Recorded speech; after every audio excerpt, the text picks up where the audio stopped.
Oke, Bismillahirrahmanirrahim. Assalamualaikum warahmatullahi wabarakatuh. Selamat pagi teman-teman mahasiswa yang mengambil mata kuliah BPFR. Dengan saya, kalau di BPFR itu adalah bagian terakhir, saya gongnya, karena di bagian awal dengan Prof. Ali Agus, dengan Bu Andri, dengan Pak Dimas dan juga dengan Pak Alimon, itu sudah disampaikan tentang dasar-dasar penyusunan ransum. Bagaimana menghitung metabolisme energi, kelas-kelas bahan pakan konvensional dan semuanya, ya, dan lain-lain. Itu semua adalah bekal kalian untuk menyusun ransum. Nah, di bagian saya akan menyampaikan bagaimana cara menyusun ransum dengan bekal yang sudah diberikan oleh Bapak Ibu sebelumnya. Oke, dengan saya akan ada 5 pertemuan. Ya, nanti mungkin bisa jadi 4 pertemuan juga bisa ya, karena kalau kuliah dengan saya cepat kok, nggak ada setengah jam itu udah selesai. Karena memang kuliah saya straightforward, hitungan. Nah, hitungan. Jadi kuncinya hitungan itu adalah Anda pertama paham dulu. Anda pahami betul langkah-langkahnya, tidak boleh ada yang meleset.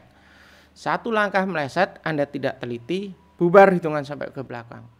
Ya, di ujian saya nanti, karena saya 5 kali, ya saya 5 kali memberi kuliah, berarti nilai saya itu proporsinya adalah 5/14. Kalau di lab saya kan hitungnya gitu. 5/14 berarti proporsi nilai saya cukup besar, ya. Kalau yang lain misalnya seperti ada yang 2 kali memberi, berarti hanya 2/14. Proporsi nilai saya cukup besar. Jadi hati-hati, Anda gagal menjawab pertanyaan saya, nilai Anda biasanya tidak begitu baik. Nah, untuk bisa membantu teman-teman nanti, saya akan memberi beberapa PR. Ya, silahkan dikerjakan. PR dari saya sifatnya tidak wajib. Itu pilihan Anda. Tetapi, nah ada tetapinya, mau dikerjakan boleh, bagus, tidak dikerjakan silakan. Tetapi kalau Anda tidak mengerjakan, slot nilai itu akan jadi pembagi bagi total nilai. Artinya Anda dianggap nilainya di situ adalah 0. Jadi kalau dari saya ada 3 PR, katakanlah ada 3 PR. 3 PR itu merupakan bagian dari penilaian saya, ditambah dengan misalnya ujiannya. Ujiannya misalnya saya nilai 50%, enggak 50% lah, 70% misalnya. 3 PR berarti masing-masing kan 10%.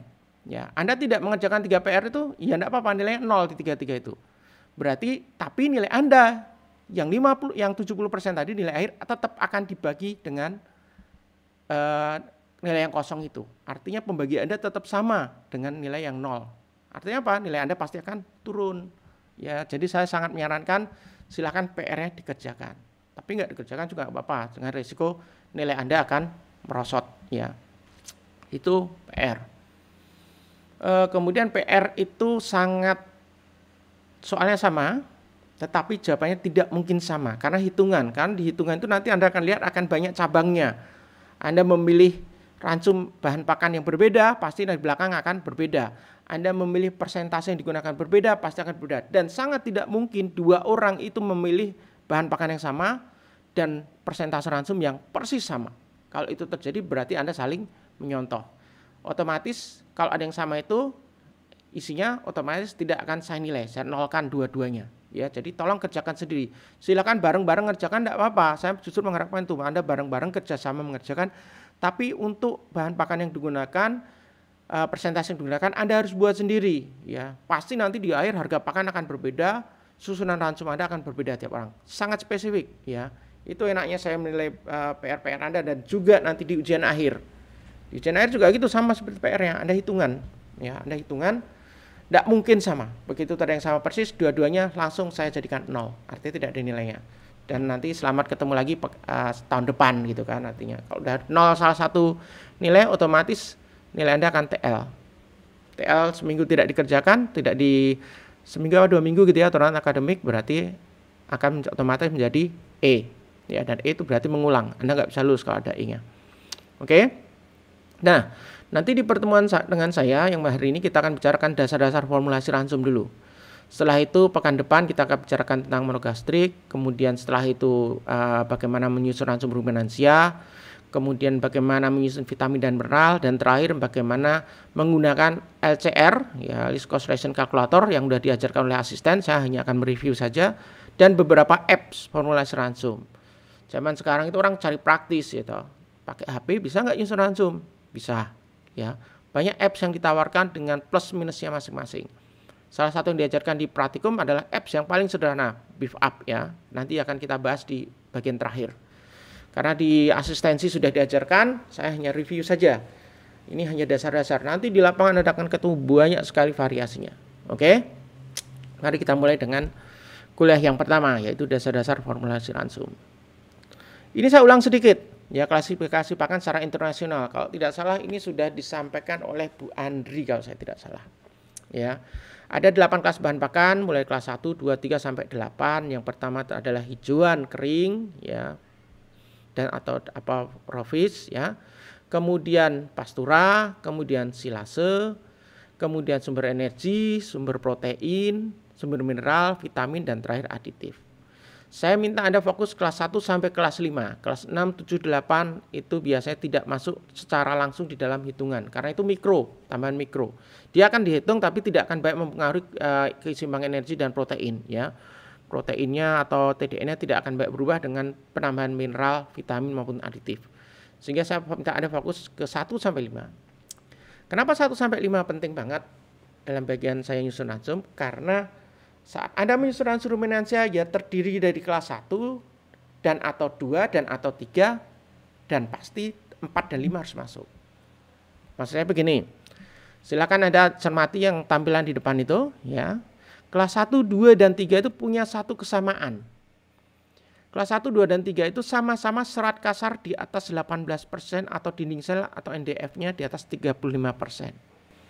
Ini artinya apa? Artinya kelas 1, 2, dan 3 itu adalah sumber serat. Saat Anda menyusun ransum ruminansia, salah satu dari kelas 1, 2, 3 ataupun kombinasi dari ketiganya harus ada di dalam ransum. Kalau nyusun ransum ruminansia, sapi, kambing, domba ya. Tapi saat Anda menyusun ransum monogastrik, justru di kelas 1, 2, 3 tidak boleh ada. Jadi nggak mungkin Anda nyusun ransum unggas ada silase ya. Kalau unggas ya. Kalau monogastrik kalian setir kelinci, kuda yang masih herbivore ya, masih dia pemakan serat, ya masih harus ada ini ya. Tapi kalau unggas tidak boleh ada 1, 2, 3. Oke. Nah, kalau Anda bandingkan kelas 4 dan 5, ya, kelas 4 dan 5, justru kebalikannya. Kelas 4 dan 5 SK-nya di bawah 18% atau dinding sel atau NDF-nya kurang dari 35%. Kelas 4 dan 5 sama-sama SK-nya kurang dari 18%. Ini ya, 18%. Oke. Jadi salah 1, 2, 3 SK lebih dari 18%, kelas 4 dan 5 SK kurang dari 18%. Itu bedanya. Oke. Jadi terbagi seakan aja dua kelompok lagi. Kelas 1, 2 dan 3 perbedaannya antara mereka hanya berbeda bentuk fisiknya atau pengolahannya. Tanaman padangan atau segar di kelas 2 bisa dikeringkan menjadi kelas 1. Kalau dia dibuat silase, difermentasi, dia menjadi kelas 3. Jadi pengolahannya saja menyebabkan dia masuk kelas 1, 2, atau 3. Sedangkan kelas 4 dan kelas 5 pembedanya adalah PK, protein kasarnya. PK di kelas 4 karena dia sumber energi, PK-nya di bawah 20%. Sedangkan kelas 5 karena dia sumber protein, PK-nya pasti di atas 20%. Jadi saat Anda nanti di soal-soal saya PR maupun soal ujian nanti akan saya beri sudah daftar listnya. Jadi Anda nggak usah nyari sendiri. Oh kalau di PR Anda harus cari sendiri, tapi kalau di ujian nanti sudah saya buat daftar bahan pakannya, sudah saya bantu. Ya, itu akan campur kelas 1, 2, 3, 4, 5. Ya, kelas 1, 2, 3, 4, 5 campur. Nah, Anda harus bisa pertama memilih dulu, membagi jadi 2 dulu. Mana yang kelas 1, 2, 3, kelompok serat, dan mana yang kelompok konsentrat, kelas 4 dan 5. Berdasarkan apa? SK-nya. Yang SK kurang dari 18% berarti dia untuk konsentrat. Yang SK lebih dari 18% berarti dia serat. Dia untuk sumber seratnya. Setelah itu baru Anda bagi lagi. Yang dikurang dari 18% itu yang untuk konsentrat. Itu PK-nya di atas 20 atau di bawah 20. Berarti dia masuk sumber energi atau sumber protein. Ya, ini kuncinya yang disampaikan oleh Bu Andri di sebelum mid kemarin. Ya, saya hanya mereview saja. Oke, nanti akan kelihatan saat Anda buat PR. Nah, kita masuk ke bagian berikutnya. Saat menyusun ransum, Ya, balance ration dan relasi sudah diterangkan itu apa. Artinya itu ransum adalah semua yang diberikan dalam satu hari. Ya kan? Apapun yang diberikan itu namanya ransum. Dalam satu hari 24 jam. Serasi imbang. Ya, ransum yang imbang, balance ration. Berarti dia sesuai dengan kebutuhan dari ternaknya. Yang membedakan saat Anda membuat ransum serasi atau balance ration untuk ternak antar ruminansia dan monogastrik, itu adalah monogastriknya terutama unggas ya, adalah Anda harus menghitungnya berdasarkan kuantitatif maupun kualitatif dasarnya. Maksud saya begini, saat Anda menyusun ransum ruminansia, yang pertama Anda harus tahu yang harus dipenuhi dulu adalah jumlahnya, kuantitatifnya. Berapa banyak sih sapinya ini butuh pakan, berapa banyak kambingnya butuh pakan, berapa banyak domba butuh pakan. Biasanya dasar penyusunan adalah berat badan ternaknya. Sapi berat 250 kg, berarti kalau Anda di lapangan pakannya ya 10%-nya, fatnya ya. Tapi kalau kita menghitung di BPFR, ransum di nutrisi, kita selalu menghitung dalam bentuk bahan kering. Dalam bentuk bahan kering biasanya pakan secara kuantitatif itu adalah 2 sampai 3%. Ya, tengah-tengahnya 2,5%. Ya, 2 sampai 3%. Dari berat badan. Jadi kalau ternak katakanlah 250 kilo berarti pakan yang kita berikan kira-kira 2% sampai 3% dari berat badannya itu. Itu dulu harus dipenuhi jumlahnya dulu. Ya, itu untuk ruminansia. Kenapa? Karena pakan ruminansia saluran pencernaan itu lambat. Ya. Dia bisa sampai antara 24 jam ya, 48 jam, bahkan sampai 96 jam, tergantung bahan pakannya bagus apa tidak kualitas pakannya. Tapi kalau kualitas pakannya kalau kualitas pakan untuk monogastrik ya, unggas terutama itu sangat penting. Karena penyusunan ransum untuk unggas berdasarkan kualitas dulu. Kenapa? Karena unggas di perut unggas pakan hanya berjalan selama 2 sampai 4 jam. Cepat sekali dan kecil kan, ukurannya pakan kecil, sehingga kita harus membuat pakan dia kualitas tinggi sehingga nutriennya tinggi dan banyak yang diabsorb oleh dinding ususnya ya, oleh saluran pencernaannya. Sehingga kalau di monogastrik yang penting kualitasnya dulu. Tidak ada itu nyusun ransum unggas itu Anda ditanyakan berapa berat badan ayamnya. Oh, berarti ngitungnya 5%, 2,5% dari berat badan ayamnya, enggak ada ya. Yang Anda lihat adalah berapa banyak yang dibutuhkan ayam itu, proteinnya, energinya, dan seterusnya. Kalau di ruminansia terbalik, berapa beratnya dulu, baru dia butuhkan berapa PK-nya, butuh berapa energinya. Gitu ya. Jadi jangan terbalik-balik. Oke, nanti kita lihat di pekan depan yang monogastrik seperti apa, yang ruminansia seperti apa. Nah, berikutnya, saat Anda menyusun ransum, terutama ruminansia ya, maupun dan unggas juga ya, secara kualitatif ada beberapa hal yang perlu Anda perhatikan. Yang pertama, kualitas protein atau biological value dari bahan pakannya.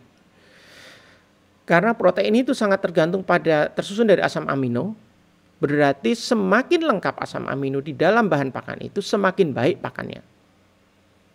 Karena kebutuhan ternak itu ya sebenarnya baik ruminansia maupun monogastrik kebutuhan adalah asam amino. Tetapi kalau di ruminansia memang dihitungnya berdasarkan protein. Kalau di unggas sudah mainnya asam amino, ya. Tetapi di sini sayangnya tidak semua bahan pakan memiliki asam amino yang lengkap.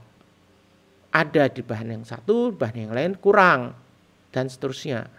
Sehingga ini harus Anda pertimbangkan. Oke. Apakah asam amino itu cukup tidak di bahan itu. Sehingga kalau paling mudah kalau di dasar-dasar penyusunan ransum yang akan saya sampaikan, kita tidak sampai ke asam amino ya, karena ini masih sangat dasar. Nanti di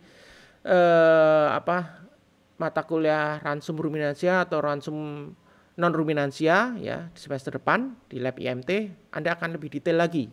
Ya, ini hanya dasarnya. Nah, sehingga kalau bisa menjamin kebutuhan asam amino biasanya kita pakai sistem yang paling mudah. Semakin banyak bahan pakan yang kita gunakan, maka kebutuhan asam amino itu akan makin terlengkapi. Karena bahan pakan, asam amino di pakan A kurang, tapi di pakan B mungkin ada. Jadi variasi bahan pakan makin banyak akan menyebabkan asam amino akan saling melengkapi. Ya. Kemudian yang kedua, nutrient availability harus Anda pertimbangkan. Anda sudah diajarkan oleh Bu Andri kalau tidak salah ya, tentang digestible protein. Berapa banyak protein yang bisa digestible, bisa tercerna. Berapa banyak RDP, protein yang bisa terdegradasi dalam rumen. Dan berapa banyak yang tidak terdegradasi. Hal yang sama pada energi. Energi dalam pangkatnya total digestible nutrient yang bisa terdegradasi di dalam ruminansia, di dalam saluran pencernaan. Digestible energy, metabolizable energy, dan net energy itu semua sudah diajarkan Bu Andi. Tapi ini semua baik protein maupun energi yang digestible ini artinya apa? Tidak semua kandungan protein maupun energi yang ada di dalam bahan pakan bisa digunakan.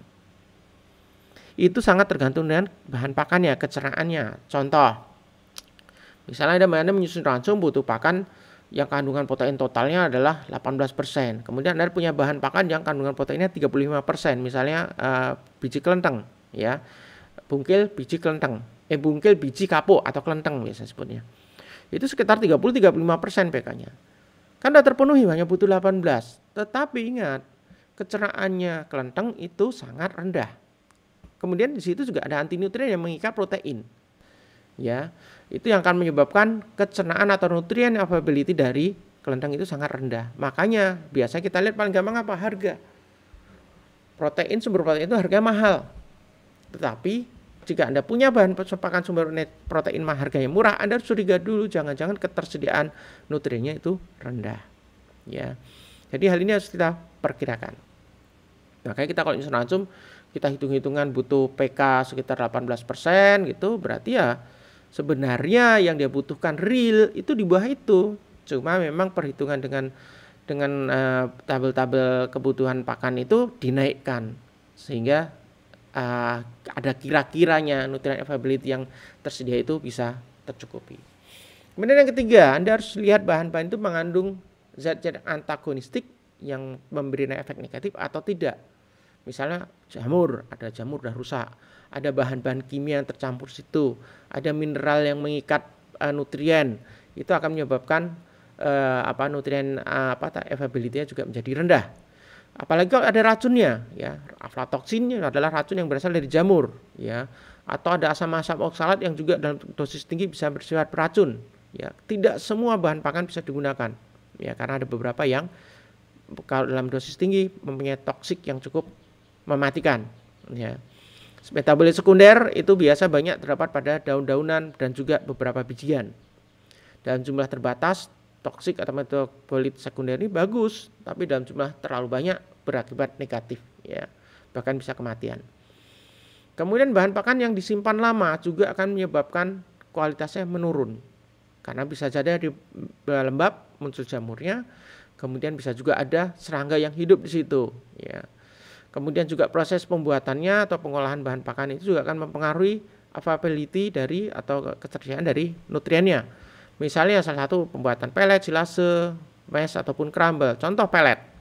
Pelet melibatkan uap panas sehingga pemanasan ini akan mengubah protein. Sebagian dari protein akan mengalami denaturasi sehingga ketersediaan menjadi lebih rendah. Ya. Silase akan mengubah karbohidrat menjadi asam laktat sehingga nilai ketersediaan juga akan berubah. Kemudian saat preparasi di bahan juga penting. Homogenitas dari bahan saat mencampur harus dipastikan bisa merata, ya. Terutama vitamin dan mineral yang jumlahnya itu mikro. Sehingga nanti saat di pekan keempat, ya, dengan saya kita akan bicarakan cara formulasi vitamin dan mineral. Pasti kita menggunakan yang namanya carrier. Carrier itu apa? Nanti kita terangkan di minggu keempat. Kemudian palatabilitas ini hal yang paling penting yang sering kali diabaikan. Termasuk saya pernah mengalami pengalaman buruk dengan palatabilitas. Kita bisa menyusun ransum yang begitu hebat, bagus, terpenuhi proteinnya, terpenuhi energinya, mineral, vitamin, semua terpenuhi. Di atas kertas kita susun ransumnya, kita berikan ke ternak, ternaknya makannya tidak mau makan. Karena ransumnya tidak enak. Rasanya gak enak. Jadi ruminansia, walaupun dia sudah lidahnya tidak sebaik manusia, dia masih bisa merasakan rasa manis, rasa asin, ya. pahit dia udah tidak bisa begitu. Rasa-rasa yang variasi yang seperti kita udah tidak begitu bisa banyak. Tapi manis dan asin dia masih merasakan. Sehingga seringkali tetes tebu atau teh molasis dan garam dimasukkan di dalam ransum supaya untuk meningkatkan palatabilitasnya. Unggas itu lebih mudah misalnya ransumnya kalau dari sisi palatabilitas karena lidah mereka sudah hampir mati. Mereka manis, asin sudah sulit merasakan. Tetapi dia masih bisa merasakan pahit, ya. Buktinya apa bisa merasakan pahit? Kalau Anda berikan obat cacing di dalam airnya, ada obat cacing itu ya, untuk biasa kalau yang di peternakan dikasih di tandon airnya itu nanti aromanya agak hitam gitu, itu air jadi agak pahit, ya. Itu biasa nanti dia makannya juga akan berkurang sedikit. Jadi masih bisa merasakan pahit. Oke. Jadi bagaimana ada tahu bahan pakan yang ada sentuh palatabilitasnya bagus? Ya ini memang harus dicobakan di ternak in vivo, tidak ada cara lain. Oke, sekarang kita masuk ke formulasi ransumnya. Saat Anda mulai menyusun ransum, Anda memutuskan untuk membuat ransum dengan cara perhitungan yang benar supaya mendapatkan ransum yang seimbang atau ransum serasi, Anda butuh 2 data dulu, 2 buku, 2 data. Yang pertama Anda butuh tabel kebutuhan nutrien. Tabel ini bisa didapatkan dari buku-buku yang tersaji di depan itu. Dari bukunya NRC, ARC, INRA, ataupun buku-buku gabungan dari itu. Ya. Kemudian juga Australia itu juga mengeluarkan sendiri bukunya, FAO juga mengeluarkan. Ya. Ini banyak ini jenisnya seperti apa. Tapi kalau di Indonesia kita paling banyak pakai NRC. Ya, NRC beberapa universitas itu juga ada yang menggunakan ARC, ya. Anda bisa search ini di internet juga kebutuhan nutrien masing-masing. Jadi intinya ini di dalam buku-buku ini mencantumkan setiap jenis ternak seperti NRC itu mengeluarkan khusus untuk unggas sendiri, ya. Ayam sendiri, poultry, layer sendiri, petelur sendiri, kambing sendiri, sapi sendiri, domba, babi sendiri, semua ada bukunya sendiri. Ya, misalnya sapi. Kalau kebutuhan sapi, untuk sapi berat badan sekian, itu kebutuhan proteinnya sekian, kebutuhan energinya sekian, vitamin, mineral, seluruh lengkap. Ya, itu berbeda setiap ternak tergantung berat badannya, tergantung kondisi fisiologisnya, dia pejantan, betina, beranak, bertelur, menyusui, ya, itu akan berbeda. Ya. Bagaimana saya tahu berapa kebutuhan? Lihat buku-buku ini, Anda harus punya referensinya. Itu yang pertama. Kemudian yang kedua, setelah Anda tahu kebutuhan ternaknya, Anda harus tahu bahan pakan yang Anda pakai apa. Anda menentukan bahan pakan, setelah itu Anda harus tahu bahan pakan ini kandungannya apa saja. Untuk itu Anda butuh tabel komposisi bahan pakan. Tabel komposisi bahan pakan bisa dapat dari NRC, ARC, INRA, itu mereka juga mengeluarkan tabel komposisi bahan pakan, tidak hanya kebutuhan saja. Dan juga di Indonesia punya, ya, buku lama yang cetakannya sudah dicetak berkali-kali, ya. Seperti ini contohnya. Nah, ini bukunya. Oke, mudah-mudahan green screen-nya tidak mengganggu. Ini adalah tabel komposisi pakan untuk Indonesia. Ini dari kompilasi karangannya dari Pak Hariar tadi, dosen saya, ya, guru saya, beliau udah pensiun. Nah, ini lebih mirip-mirip, ya, karena isinya adalah bahan-bahan pakan yang ada di Indonesia. Anda bisa gunakan ini, atau zaman sekarang bisa search di internet. Ya, Anda search di internet. Kata kuncinya komposisi bahan pakan, kandungan nutrisi bahan pakan, feed composition, nah itu kan nanti akan keluar. Tapi hati-hati saat Anda menggunakan internet, Anda harus pastikan bahwa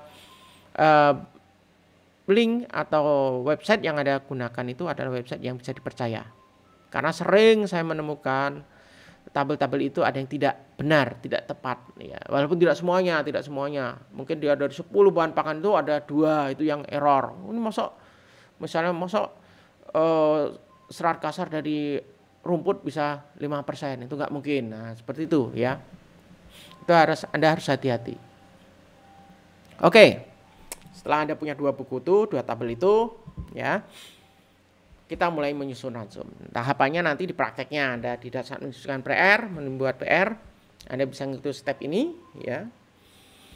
Mengerjakan ujian Anda bisa menentukan menggunakan step ini. Oke. Yang pertama, Anda tentukan dulu status fisiologis ataupun tujuan produksi dari ternak Anda. Status fisiologis itu jantan, betina, bunting, bertelur, darah, pedet, dan seterusnya. Kering, dan seterusnya. Oke? Itu Anda tentukan dulu. Kemudian Itu untuk aja apa tujuan produksinya? Itu produksi susu, penggemukan. Kalau penggemukan pun dia di mana? Di tahap mana? Awal, 3 bulan terakhir, 1 bulan terakhir itu akan berbeda. Ya, dia ayamnya petelur atau ayam broiler itu akan berbeda juga. Oke. Kemudian setelah Anda menentukan jenis ternaknya, menggunakan buku yang pertama tadi, buku apa tentang kebutuhan nutrien dari NRC misalnya, Anda lihat, oh ternak dengan misalnya Anda pakai sapi perah, dia perah laktasi pada bulan ketiga dengan kandungan protein sekian, dengan kandungan lemak susu sekian, dia butuh protein di dalam pakannya berapa, dia butuh energi dalam pakannya berapa, dia butuh kalsium, fosfor dan seterusnya berapa. Itu ada di dalam buku-buku yang tabel-tabel kebutuhan nutrien disesuaikan dengan status fisiologis ternaknya. Setelah itu, bahan pakan yang akan digunakan Anda tentukan yang langkah ketiga. Ya, Anda lihat dulu di sekitar Anda atau yang tersedia di lokasi Anda itu apa. Ya, tidak masuk akal Anda bisa membuat suatu ransum yang bagus sekali, tetapi bahannya nggak bisa dicari, bahannya nggak bisa dibeli. Ya, Anda berikan petani, ini loh Pak, bagus ransumnya, tapi mereka nggak bisa nyari bahannya karena di situ nggak ada. Nah, itu sangat tidak masuk akal, walaupun harga bahan pakannya jadi murah. Ya, jadi lihat dulu di sekitar lingkungannya ada apa. Kalau dalam PR dan soal nanti Anda lihat soal yang disediakan apa, bahan yang ada di situ. Oke. Pastikan bahan pakan yang digunakan itu kalau Anda menyusun ransum ruminansia, berarti harus ada salah satu dari atau salah dua atau salah tiga dari kelas 1, 2 dan 3. Ya, serat harus ada. Kemudian kelas 4 dan 5 juga harus ada. Kalau Anda menyusun ransum untuk unggas, kelas 4 dan 5 harus ada. Ya. Jadi kalau begitu salah satu dari kelima itu ada yang enggak ada, ya toh. Anda mau menyusun ransum ruminansia tapi tidak punya sumber protein, enggak ada kelas 5, enggak bisa jadi bahan pakannya. Bisa jadi ransum, tetapi tidak seimbang, tidak balance ration. Oke. Setelah itu komposisi nutriennya dari yang sudah kita pilih bahan pakan kita buat tabelnya. Rumput raja, bahan keringnya berapa? Proteinnya berapa? TDN-nya berapa? CA-nya berapa? P-nya berapa dan seterusnya. Nah, semua bahan yang mau kita pakai kita buat listnya dulu. Setelah itu dengan dasar itu baru kita susun ransumnya. Nah, ini nanti stepnya nyusun ransum ada sendiri. Beberapa macam dengan metode-metode yang berbeda. Nah, setelah jadi poin 5 nanti kita praktekkan. Setelah jadi, Anda cek lagi. Jadi belum selesai pekerjaannya. Anda cek dulu, udah imbang belum? Protein sudah terpenuhi belum? Energinya sudah cukup belum? Kemudian mikronutriennya, mineral, vitamin sudah terpenuhi belum dengan syaratnya? Ya. Kalau sudah seimbang, kemudian lihat. Kadang-kadang seimbang terpenuhi itu cukup. Jadi misalnya maksudnya gini, dia butuh TDN hanya 60%. Anda bisa membuat TDN 70%. Ekonomis enggak? Lebih kan? Cukup, tapi berlebih. Lebihnya itu ekonomis enggak? Apalagi jika kita bicara kebutuhan protein. Ingat, bahan pakan sumber protein harganya mahal. Anda butuh bahan pakan protein kasar 15%, ransum yang Anda buat protein kasarnya 20%. Ya. Memenuhi enggak masalah. Dia tidak akan kurang protein. Tetapi kelebihan 5% itu berarti uang itu. Itu Anda mengeluarkan ekstra money ya untuk membeli protein yang tidak bisa digunakan. Nah, itu jadi ransum Anda tidak ekonomis. Nanti saat Anda membuat PR silakan bandingkan dengan teman Anda. Bandingkannya paling gampang apa? Lihat ransummu piro regane. Ya, ransummu piro. Saya jamin kalau Anda kerjakan sendiri-sendiri itu akan berbeda semua harganya. Akan berbeda semua. Bisa jadi ada yang sama persis harganya, tapi begitu lihat komposisinya akan berbeda. Jika ada komposisi yang sama, harga sama, sudah bisa dipastikan itu adalah saling menyontoh. Ya, baik di PR maupun di ujian. Nah, kalau udah seperti itu ya otomatis nilainya 0 dua-duanya. Oke. Jadi saya tidak keberatan Anda ujian nanti Anda kumpul bareng-bareng mengerjakan ya kan, karena ujiannya online. Wajar ya, wajar. Tetapi tidak mungkin Anda 5 orang kumpul semua sama ransumnya. Kalau sama ya berarti saling contoh. Silakan stepnya bersama-sama dikerjakan, tidak masalah. Iki bariki apa le? Bariki apa? Langkah berikutnya. Oh ya wes. Tapi Anda buat sesuai dengan pilihan Anda sendiri. Bahannya Anda pilih sendiri, persentase Anda pilih sendiri. Dan hati-hati ya saat bekerja dengan teman Anda, jangan sampai Anda mencontoh punya teman Anda jadi nggak nyambung atas dengan bawah. Ya Anda memilih bahan pakannya misalnya menggunakan gaplek, tapi di bawah itu malah Anda menggunakan komposisi kimia dari bekatul. Oh berarti ini nggak teliti. Ya, otomatis begitu saya menemukan ada yang geseh, ke belakang nggak akan saya nilai. Saya hanya melihat depan yang benar saja, begitu ketemu salah, pas sampai belakang salah, ngapain lagi dilihat. Ya, Oke, setelah itu langkah ketiga, setelah melihat ekonomis dia harganya, perlu dipertimbangkan, perlu nggak aditif atau suplemen, sehingga kekuatan ransum yang ada susun makin kuat, makin bagus. Jadi efektivitas penggunaan nutriennya akan meningkat, karena fungsi aditif dan suplemen itu kan sebenarnya meningkatkan meningkatkan penggunaan atau efektivitas dari ransum yang sudah ada susun. Jadi pastikan dulu ransum Anda memenuhi kebutuhannya, baru pikirkan untuk menambahkan aditif atau suplemen. Ya, jangan bergantung itu, jangan terbalik. Oh, udah ada aditif suplemen kurang-kurang dikit enggak apa-apa, jangan. Terbalik itu cara berpikirnya. Oke. Nah, setelah itu tadi yang 5 kan menyusun ransum. Yang 5 ini saya mundur sedikit. Nah, menyusun ransum serasi. Nomor 5 itu pecahannya ini. Nah, bagaimana menyusun ransum serasi? Nah, ini nanti kita praktekkan. Tapi stepnya dulu Anda pahami. Pertama, Anda sudah memilih bahan pakannya kan tadi di step 4 yang di depan. Setelah itu Anda sudah menuliskan komposisi kimia masing-masing bahan pakan. Setelah itu Anda klasifikasikan. Ya, mana yang sumber energi, mana yang sumber protein, dan mana yang sumber serat. Kurang siji, mana yang sumber serat kalau Anda ruminansia. Pertama Anda lihat dulu yang SK-nya lebih dari 18%. Oh, ini serat. Singkirkan. Ini serat, jangan dicampur untuk bikin konsentrat. Setelah itu tinggal yang kurang dari 18%. Oh, ini berarti bahan konsentrat. PK-nya berapa? Oh, lebih dari 20%. Ini yang protein. Kurang dari 20%. Ini yang sumber energi. Anda pisah. Oke.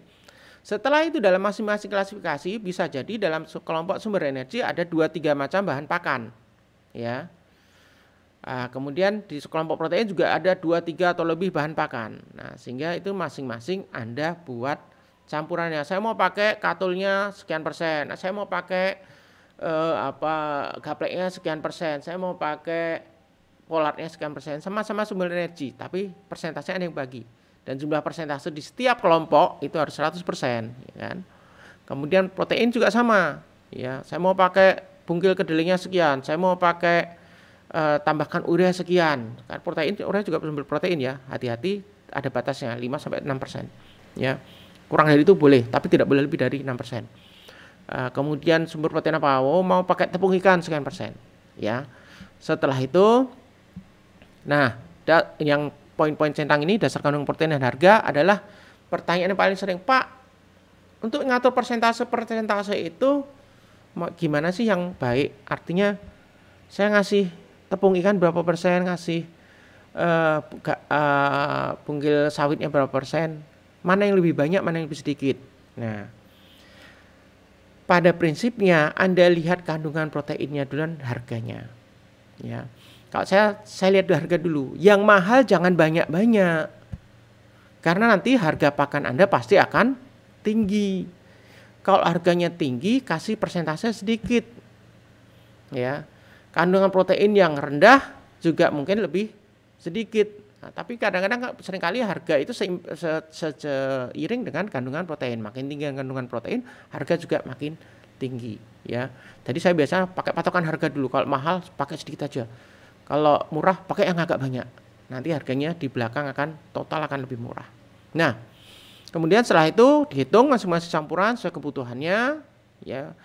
Paling gampang, paling basic kalau nyusun ransum yang kita gunakan sebagai dasar kebutuhan protein. Energi itu kedua. Kenapa? Karena pada umumnya energi itu bisa didapat baik dari serat maupun dari kelas 4 dan 5. Itu tersedia. Biasa jarang ternak itu kekurangan energi, tapi sering kekurangan protein. Sehingga seringkali kita gunakan protein dulu, ya. Tapi nanti juga ada caranya untuk menghitung kebutuhan energinya juga, ya. Nanti kita lihat. Oke, kemudian setelah itu dihitung nutrien totalnya, kemudian dibandingkan dengan kebutuhan ternak. Oke, nanti kita lihat. Oke, nah metodenya gimana nyusun ransum?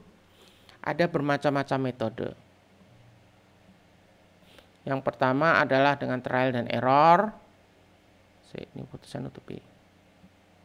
Kemudian kedua dengan apa? Dengan Pearson Square, nanti akan kita latihkan trial and error dan Pearson Square. Exact method kita tidak akan melatihkan. Kemudian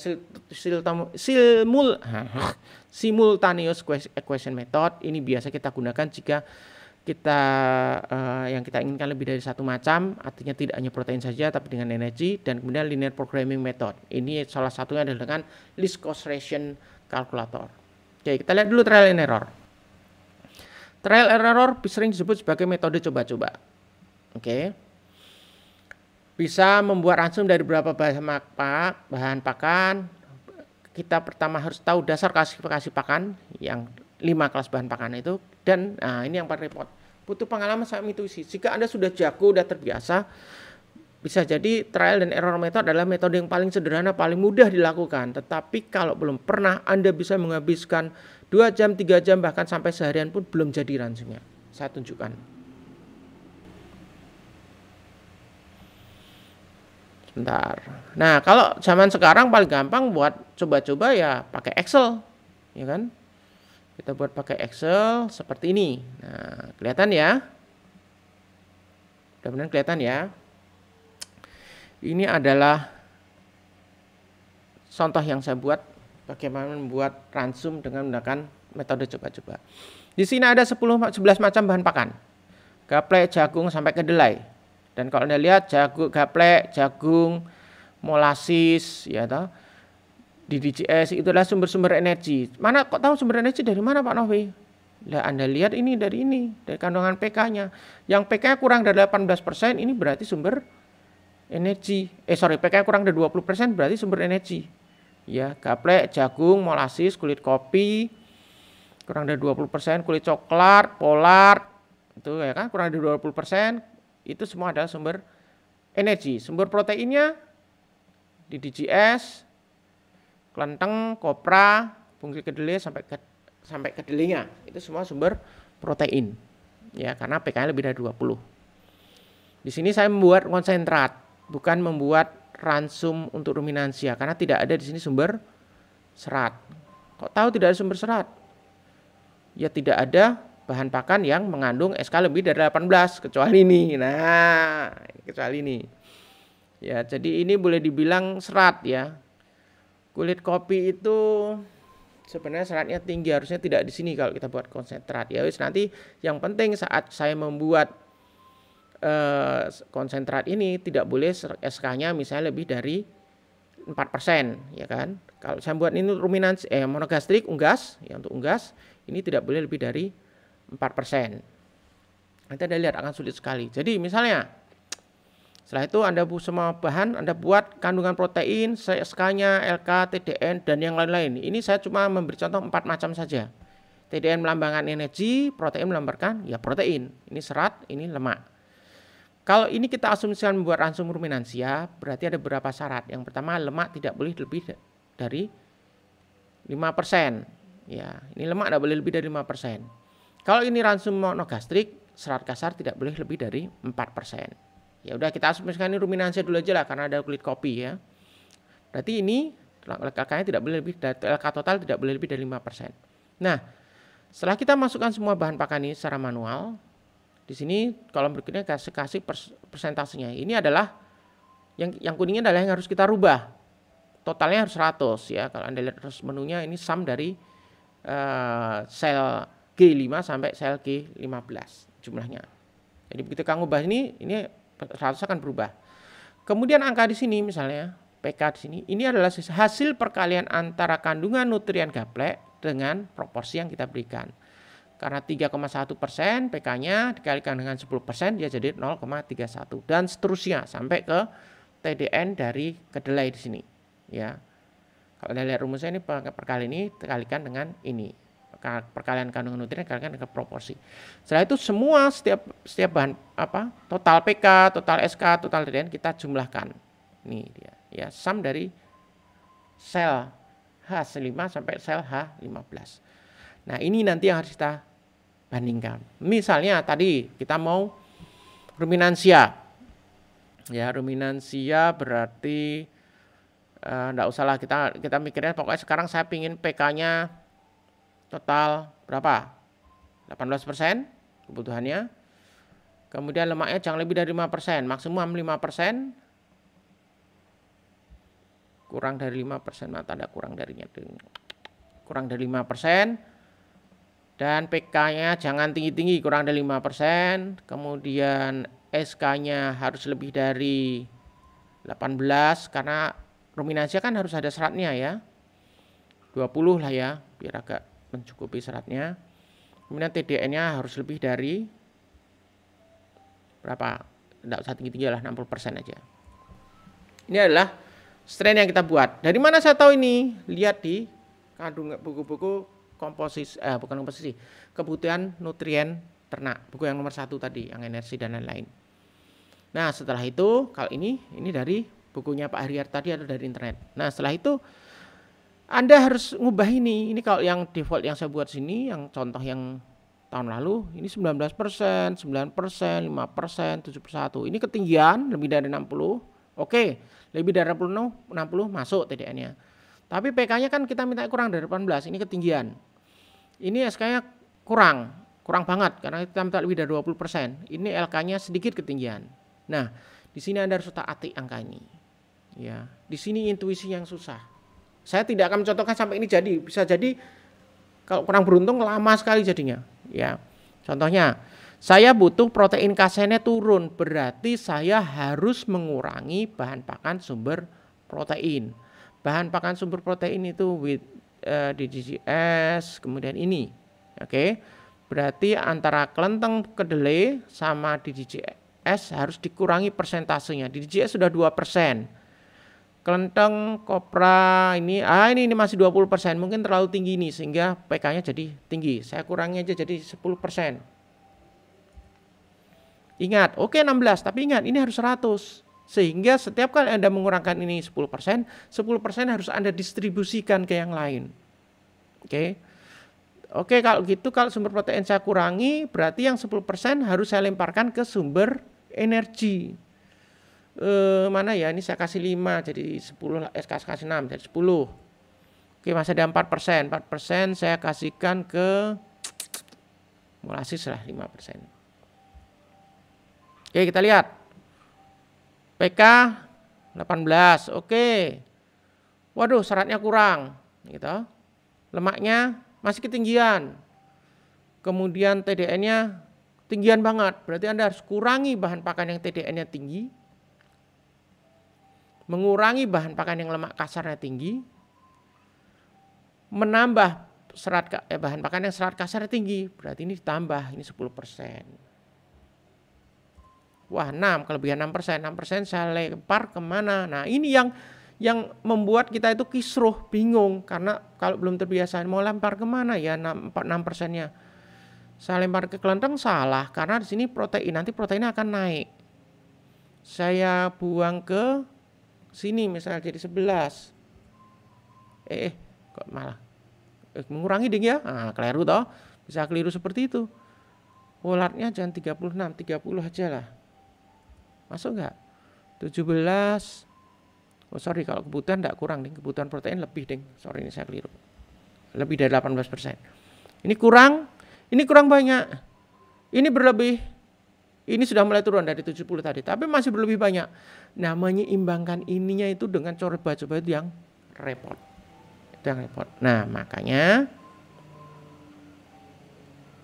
baliknya gimana ya caranya?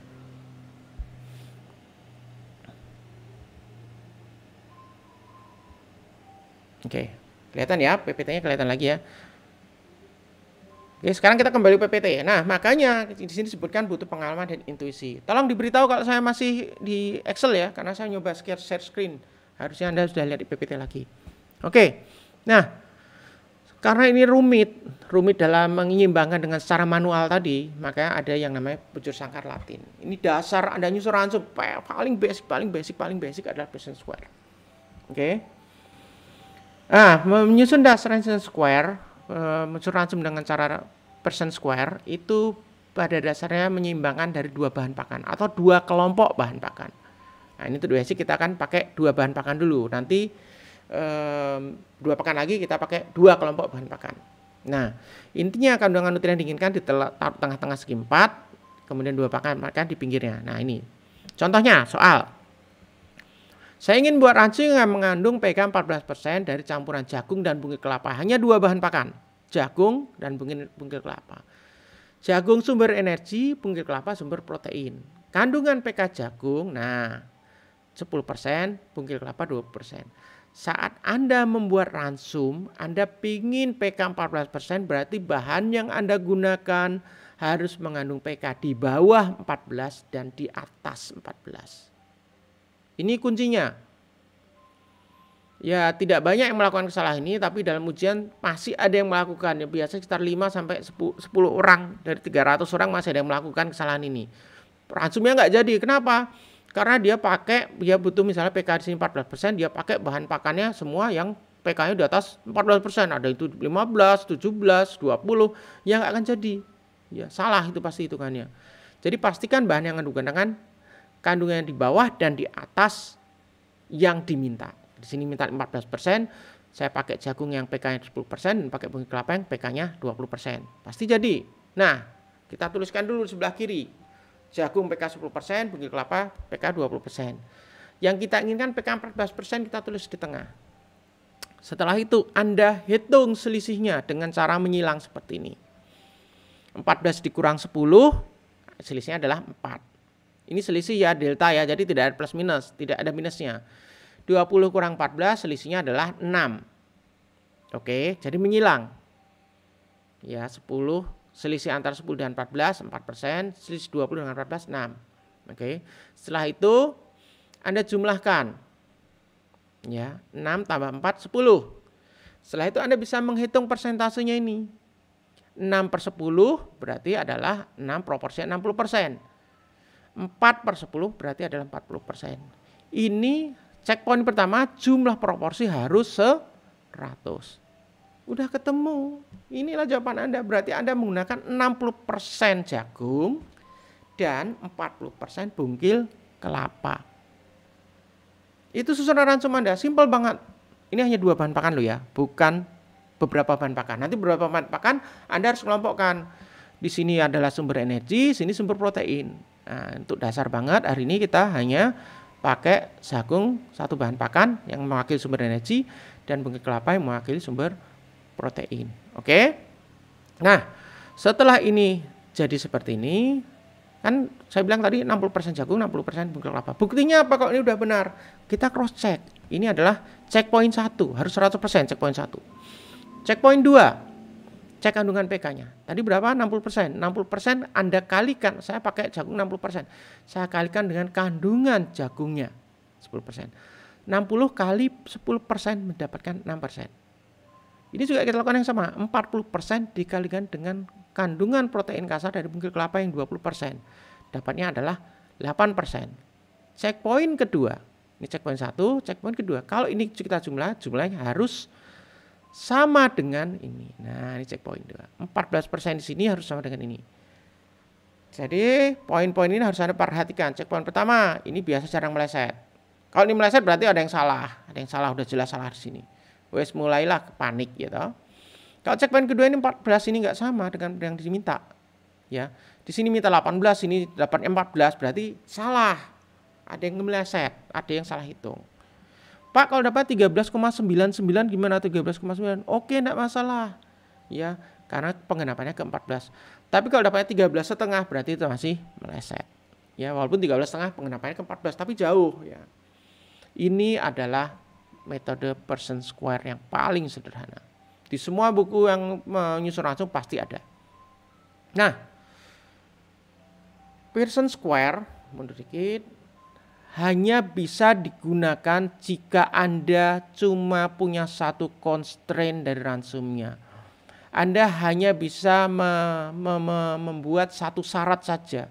Saya punya mau ransum yang pK-nya 14%. Hanya itu, sudah, titik. Padahal di ransum harus ada kita pK-nya berapa, energi berapa atau TDN-nya. Kalau Anda butuhkan dua hal yang Anda inginkan, Anda nggak bisa pakai Pearson Square. Anda harus pakai simultaneous equation method. Ya. Nah, di sini menggunakan persamaan aljabar atau XY, XYZ ya. Dapat diselesaikan untuk menyelesaikan dua hal yang diminta, yaitu misalnya PK sama energi atau ME. Contohnya, ingin buat ransum PK 20%, ME 2,8. Nah, kalau Anda pakai percent square sini, Anda cuma bisa ngitung PK tok, PK saja atau ME saja. Tidak bisa dua-duanya, nggak bisa menyeimbangkan keduanya. Sehingga nanti hati-hati saat Anda mendapatkan soal, Anda lihat dulu pertama, dia minta satu atau dua hal.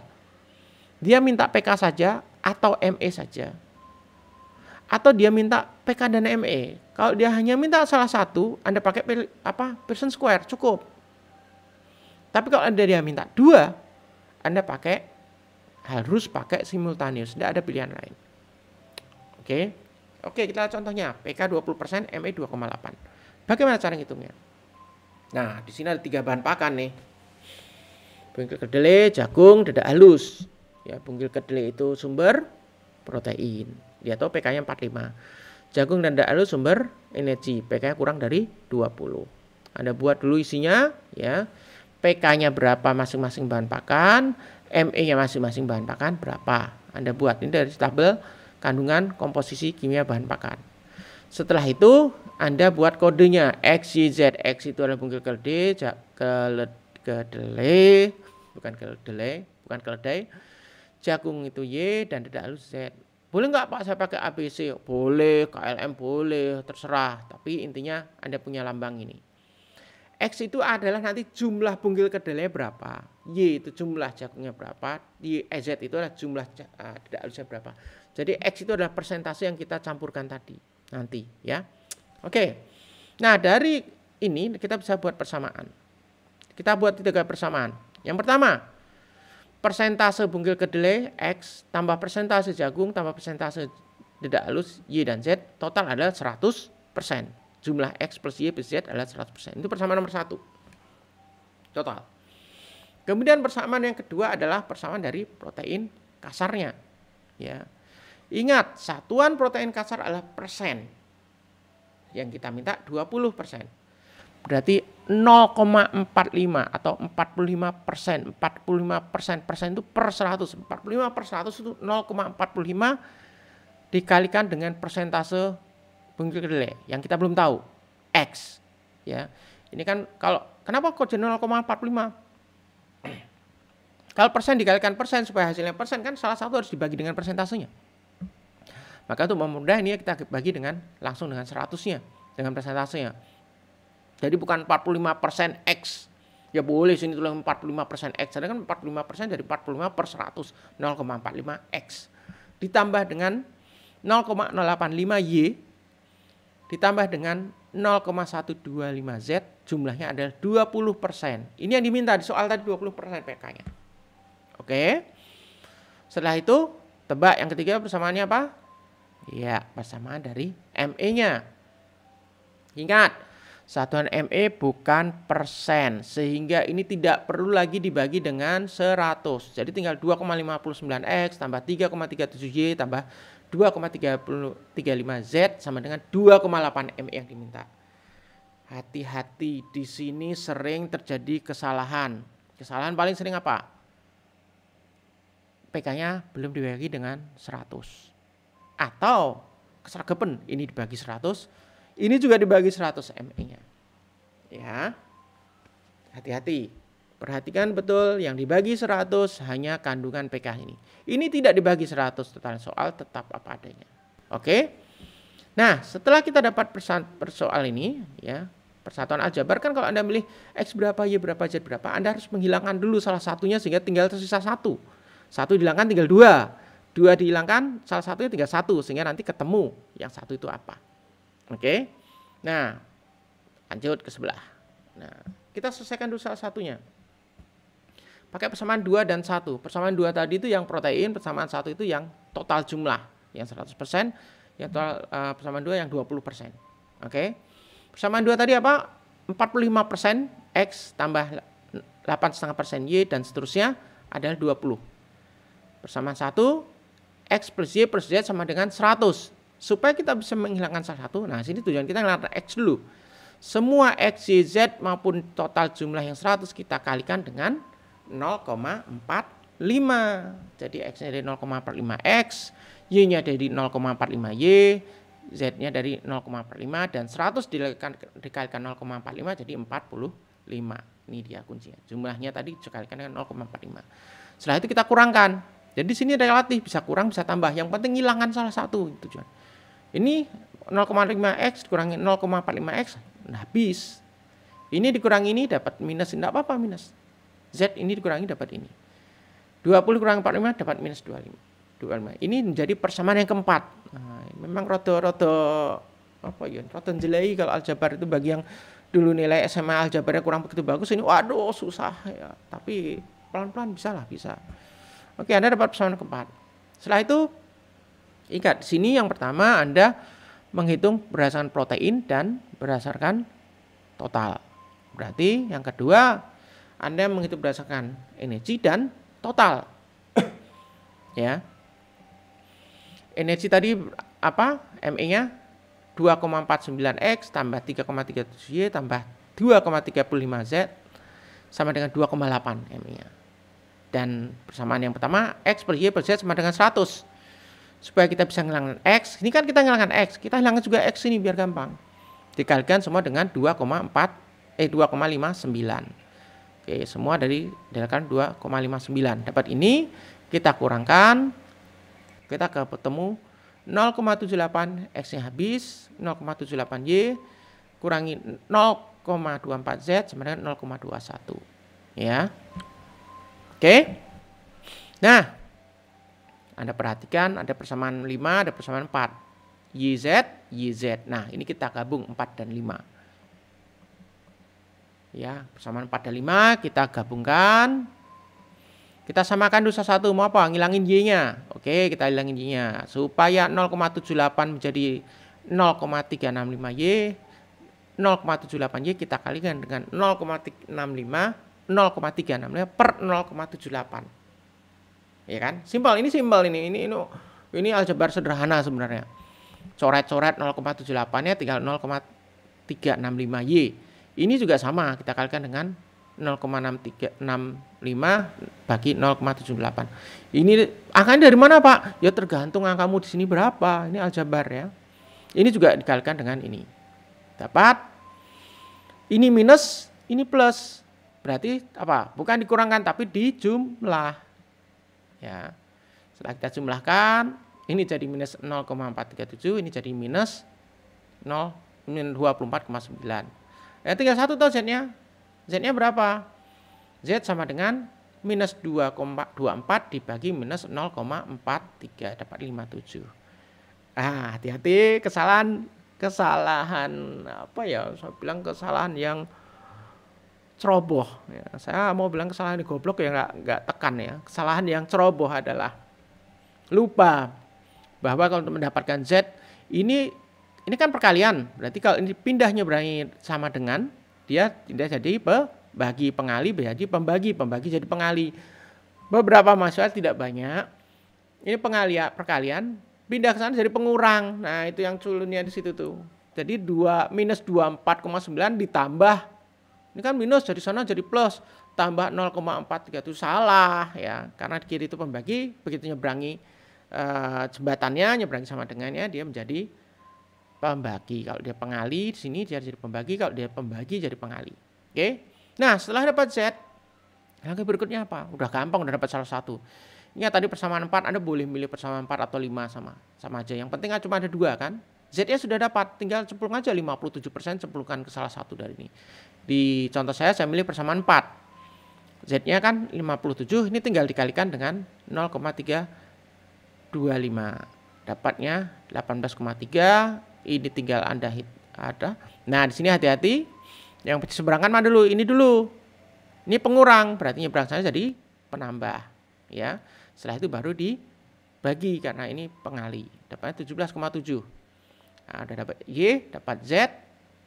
Gampang X-nya, ya toh? Tinggal pakai persamaan 1 aja. Ini tambah ini sama dengan 100. Berarti X-nya 25,3. Inilah proporsi dari yang Anda butuhkan. X-nya tadi apa? Masih ada ingat? X-nya itu bungkil kedelai, Y-nya jagung, Z-nya bekatul. Berarti Anda pakai 25,3% bungkil kedelai, 17,7% jagung, dan 57% bekatul. Cek poin berikutnya adalah total ini harus 100. Kalau misalnya 100 kebangetan lah. Oke. Itu saja kuliah untuk hari ini. Oke.